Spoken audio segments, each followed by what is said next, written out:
Hello everyone, we have given 1 plus 2 equal 3, 3 plus 4 equal 10, 5 plus 6 equal 21, 7 plus 8 equal 36, then 9 plus 9 is what? So can you find the number that fills this logical sequence? Comment your comment what number you found and watch my solution in this video. If you haven't subscribed to the channel yet, I ask you to subscribe it and hit the notification bell because here on the channel we daily uploaded free videos that train your mind in logical reasoning as well as basic to advanced math. Now take a good look to this resolution. 1 plus 2 is 3. That's correct.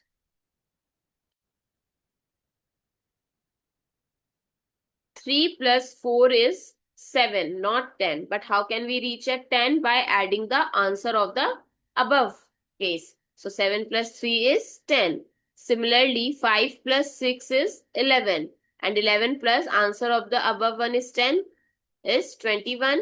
Now 7 plus 8 is 15 plus 21 is 36. So what is 9 plus 9? 18? No. According to this logical sequence, 9 plus 9 is 18, but we have to add the 36 also. So 18 plus 36 is 54. So what is the correct answer and what replaces the question mark? 54. Comment down below if you already cracked the logic of this logical sequence. Thanks for watching. See you in the next video.